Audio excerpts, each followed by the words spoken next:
says. Okay. Transgender people and a group of associations are taking in France the Caisse nationale d'assurance maladie and several primary health insurance funds to court for refusing to cover the medical costs associated with the transition process. Their lawyer the lawyer is not stranger to this type of case. Back in March 23, she filed an emergency application with the Lyon Interim Relief Judge on behalf of a client who was born a woman but identified as a man. He was claiming reimbursement for the removal of both breasts, mastectomy, with which the assurance from Rhône refused him. The courts ruled in his favor on this point, but refused to rule on the question of discrimination. Hence, the action taken by the association. In order to receive 100 reimbursement for this care, the patient generally applies for a long-term care. The report of the health and care pathways of trans people, drawn up in January 22 for the French Ministry of Health, notes that these applications increased fourfold between 12 and 20. I don't know the dates. I'm confused. 12 and 20. Receiving almost 7% favorable opinions. By 20s, nearly 900 transgender people would benefit from a long-term care. However, the same report also notes the obsolete and random nature of the conditions of access to long-term care, pointing to the vagaries of decisions on coverage by the insurance, French insurance. To put it plainly, the lawyer points out some health insurance funds still seem to refer to a protocol which makes agreement conditional on the patient providing proof of multidisciplinary medical follow-up, surgeon, endocrinologist, and psychiatrist for 2 years, and a positive opinion from the practitioner concerned. Clearly, this is not the path chosen by the Plaintiff Association. We'll be delighted to see improvements in the legislative and regulatory framework when there's actually implemented. In the meantime, going to court is a way of publicity revealing dysfunctions. In France, at this moment, there is 8 trials on that terms. And I want to tell you a little information about GPA. Business hidden behind the illusion of an ethical practice. A woman named Olivia Morel wrote a testimonial book, Où es-tu, maman? Where are you, ma'am? Is a slap in the face for those who would like to trivialize GPA and its dehumanizing process. Olivia Morel is a free woman. She has chosen what we will do with what she has suffered and denounces the consequences of her birth by GPA. The acronym is a systematic recourse in totalitarianism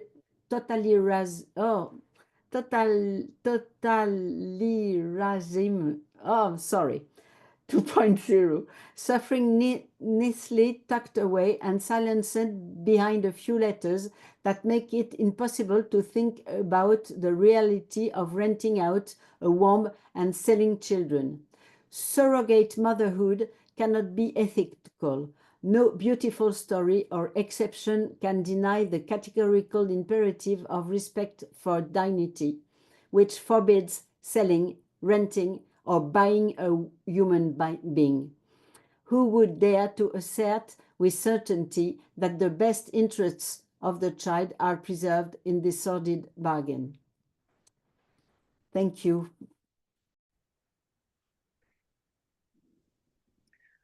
Hello, everyone.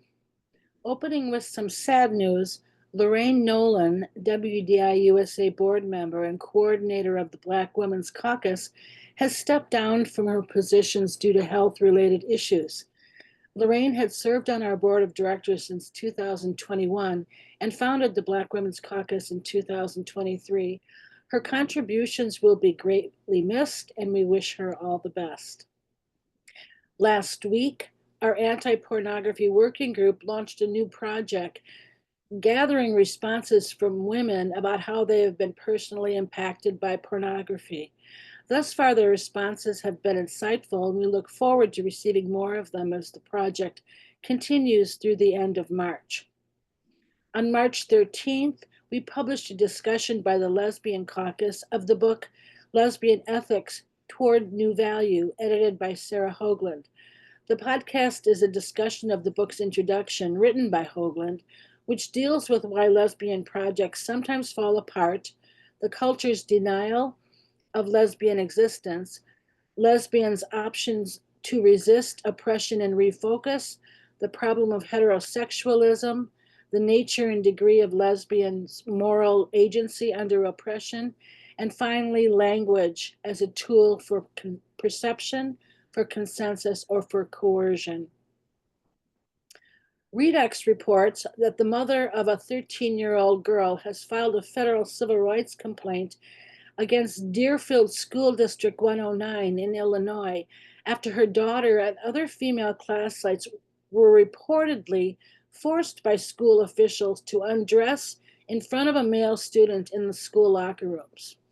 Speaking during a school board meeting on Thursday, Nicole Georges revealed that on February 5th, her daughter came home frightened and upset after encountering a male student in the girls' bathroom.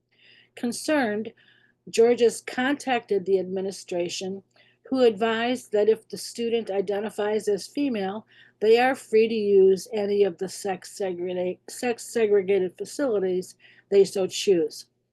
The situation escalated a few days later when the male student was present in the girls' locker room for their PE class, and the girls collectively refused to undress in front of him. The next day, the girls were hauled before the assistant principal for questioning, who, along with two other school officials, then escorted the girls to their locker room and forced them to change into their uniforms with the boy present.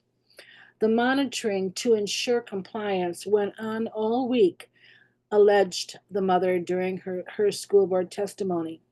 She also said that her daughter refused to take part in having her privacy violated, and additionally refused the only remedy presented by the school, which was that she switch into a different PE class. District 109 was one of the school districts that reaffirmed its commitment to providing a safe, inclusive, and high-quality education for all students in the wake of President Trump's executive orders. Safe for all except female students, apparently. In promising news out of Michigan, on March 12th, 8 House Democrats broke ranks with their party to vote for a resolution that strongly encourages the Michigan High School Athletic Association to promptly align its eligibility rules for high school athletes with Executive Order 14201 to preserve the integrity of competitions and the safety of our female athletes. Unfortunately, passage of the resolution was largely symbolic, as the Michigan Senate has no plans to take up the question.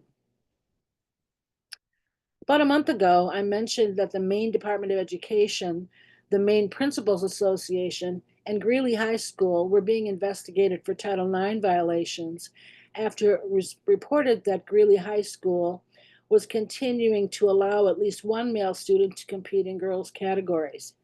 Yesterday, the U.S. Department of Health and Human Services Office for Civil Rights issued a press release announcing that its compliance review found the 3 entities had engaged in discrimination on the basis of sex in violation of federal law and now have 10 days to voluntarily resolve the matter through a signed agreement or risk referral to the U.S. Department of Justice for appropriate action. According to Outkick, this decision represents the first investigation to close and the first to officially rule that Title IX had been violated by allowing a male athlete to compete in girls' sports on the basis of so-called gender identity rather than sex.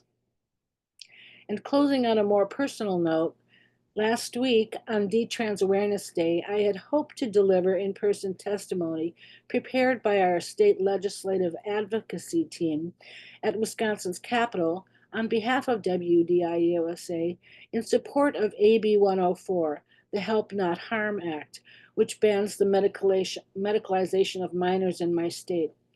Unfortunately, events transpired that precluded me from registering at the hearing well in advance of its 2 p.m. start time. Madison, Wisconsin, like other liberal strongholds, is completely captured by gender identity ideology, and by the time I arrived, hundreds had already registered to testify in opposition to the legislation. After waiting nearly 8 hours without being called to speak, I made the decision to leave as it was late and I still had an hour's drive ahead of me. I eventually got there, exhausted by the day's events at 11 p.m.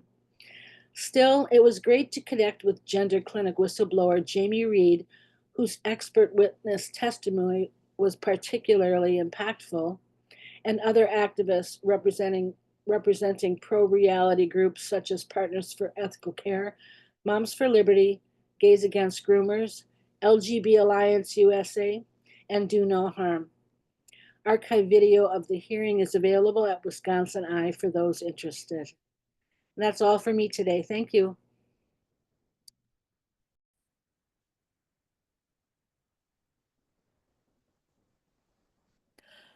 Kia ora, everybody. I thought I would let you know some of the issues that we wanted to raise with our Human Rights Commission when we meet them at the beginning of May. So the first thing is that this is in response to quite a good presentation by one of the commissioners who was an acting commissioner and is no longer at the Human Rights Commission, but that she made to CEDAW just before Christmas. So one of the things that we're raising with the Human Rights Commission is the use of the word family violence. And the Ministry of Women's Affairs in New Zealand also uses that term now, which we believe hides the fact that most violence that occurs within the home or in close relationships is by men against women. So it's sex-based, not family-based.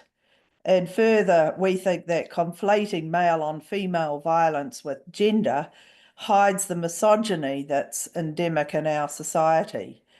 And we would like to discuss problems that we have with this in respect of the stalking and harassment legislation that's currently going through Parliament and the issue about hate crimes, which I think I mentioned last week. We also want to discuss in relation to sex-based violence against women and girls, the role of online services and platforms in the context of targeted attacks that there's been against women and girls. And also the role of the online world in terms of the increased number of girls experiencing, what they call gender-related issues. And we're concerned about the accessibility of young people through online platforms to harmful pornography, which emphasizes rough sex and in particular strangulation. And of course, we believe this encourages boys and men to disrespect girls and women and brings into question the validity of consent in relation to dangerous sexual practices. So we want to see a ban on rough sex as a defence in a murder trial or a criminal trial involving serious injury as they've done in the UK. And one of the reasons for the emphasis on this is that some of you will be aware of the case of Grace Millane, who was a British tourist in New Zealand and was strangled to death in a so-called sexual act. And the claim made in court was by the defence was that she had consented to this. Well, she didn't consent to dying. So we want to raise that with the Human Rights Commission as a human rights issue.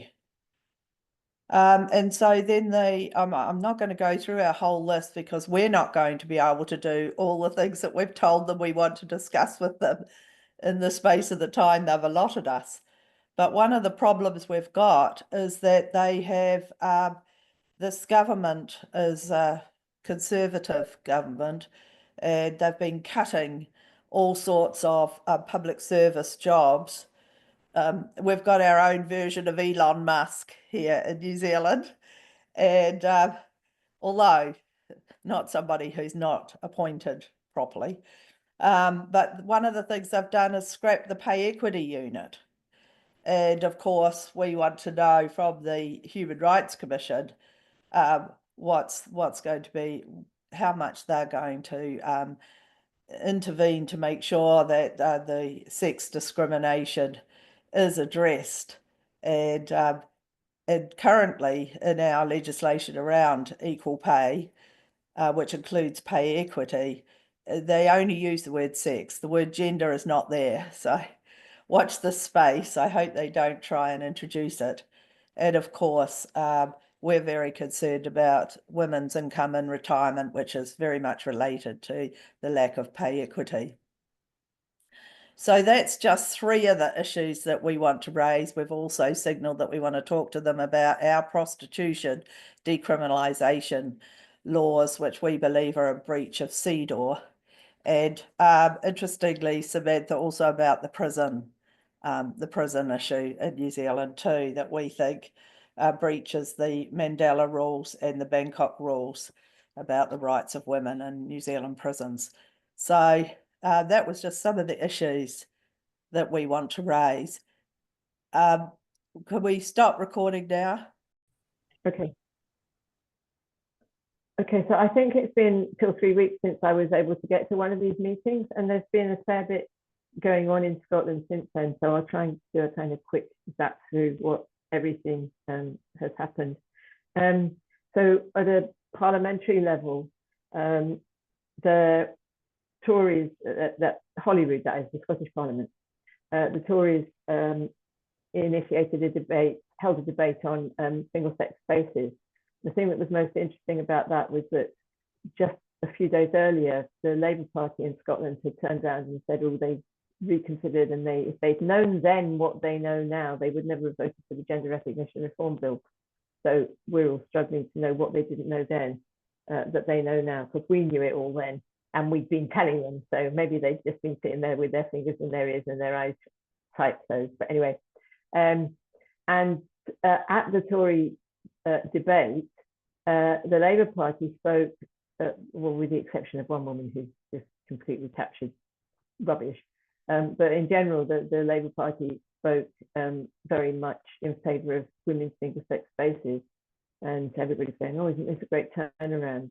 And then it got to a vote. I mean, not that the vote was going to mean anything other than just, you know, proving the motion. And the Labour Party abstained. So there was a surprise. Well, it was a disappointment actually, because it was their opportunity to say something, or, you know, to put their hand where their mouth was or something, but they didn't take the opportunity. There have been some other interesting things happen at the Equalities Committee, Equalities and Human Rights and Civil Justice, I think it's called. But anyway, the Equalities Committee is currently looking at the public sector equality duty and proposing some relatively minor changes to it, but it's been an opportunity for everybody to write. They had a little mini consultation on it, and they're taking evidence at the committee. And not today, but last week, they had Engender, who's supposed to be the sort of feminist policy organisation, receives loads of money from the Scottish government, and also has long since been captured. And two of the Tory members, Tess White and Pam Gosal, who were on the committee, took the opportunity to ask their policy manager, who was giving evidence, about various, well, the first question that Pam Gosal asked was, did Engender support the right of lesbians or lesbian associations to meet in the absence of men, even if they had a gender recognition certificate? And then Tess went on and asked them other questions about the protected characteristics, specifically around sex and sexual orientation. And the policy manager, Jill Wood, simply refused to answer. She just kept saying, well, I think I'm here to talk about the public sector equality duty. You know, this is, we didn't look at any of these things in relation to our submission on PSED. Well, firstly, she should have been able to answer, in my opinion, because, you know, she's a fairly senior person in gender, and she ought to know what their policies are on everything. And secondly, the point of the PSED is that it gives authorities, not just local authorities in government, but other institutions as well, a legal obligation to promote equality and foster good relationships between people who have the various different protected characteristics. So to say that, you know, whether or not you would support lesbians being allowed to meet without men being present is nothing to do with the public sector equality duty is patently ridiculous, because you've got to think about how are you going to promote good relationships between the people with the protected characteristics of gender reassignment and the protected characteristics of sexual orientation and being a woman, you know. So if they're not willing to think about that, well, it just tells us what we already knew, really. There's not much hope for Engender. We've written, wearing my lesbian persistence hat, we've written to Engender to follow up, but there's been no reply so far. But it had quite a lot of media coverage, which is encouraging, I think, and it hasn't been favourable to Engender. So the other things that have happened is there was two events, I think, since I've seen you, that have been taking place in Holyrood, two women's events. One was organised by the Women's Rights Network and was specifically focusing on a piece of research that they've done, which actually is worth a read if anybody's not familiar with it, looking at the incidence of rape and sexual assault in Scottish hospitals, and it's really appalling figures, quite frightening. And that was very well attended and interestingly attended by a lot more MSPs, and events like that have been attended than they've come to before. So again, that maybe is evidence of a little shift. And then there was another event that Susan and Lucy, who edited the Women Who Wouldn't Wish book, organised, although strictly speaking it wasn't about the women who wouldn't wish, called The Power of Women's Voices, and they had three really interesting speakers, and again that was reasonably well attended, also by quite a list of MSPs. So it does look like there's just a little bit more interest and a little bit more sympathy towards sort of women's issues, women's rights issues, but there's really a very long way to go before anything really significant changes, I think, as the debate that I was mentioning at the beginning about single-sex spaces demonstrated. The other thing that happened on Saturday was the Alloa Women's Festival, which is just a big sort of conference event that happened, I think, for the last 4 years, and that was quite well attended as well. About I don't know, possibly 150 women there. Tomorrow, no, not tomorrow, Thursday in Edinburgh. Well, a piece of good news is that Edinburgh Women's Aid has announced that it's going to go back to only providing services for women, because for quite a long time it's been providing services for men as well. So one of the Green councillors has proposed a motion for the council on Thursday, suggesting that it shouldn't receive any more funding until it provides trans-inclusive services. So there's been a big letter writing campaign about that. I think actually that quite a lot of the councillors aren't very impressed with the motion, including, it seems, from what I've heard, I haven't had a reply from my councillors yet, but the people who have, it doesn't seem as if the Labour Party is going to be supporting the motion in any sort of big way. So that's quite helpful. And like, just to talk a little bit about WDI specifically, I'm involved with the campaign around abolishing, to repeal the sex discrimination Act, to repeal the Gender Recognition Act, and to restore safeguarding in a broader sense as well. And you know, a fair bit of work starting to get done on that now, so that's looking quite good. And it seems to be quite a few people, other organisations not connected with us, which are calling, at least for the repeal of the DRA, if not for the abolition of any notion of gender identity. And finally, I shall be going, though not wearing my Women's Declaration hat, wearing my Lesbian Persistence hat, I'll also be going to the meeting for Green this week. And that's it.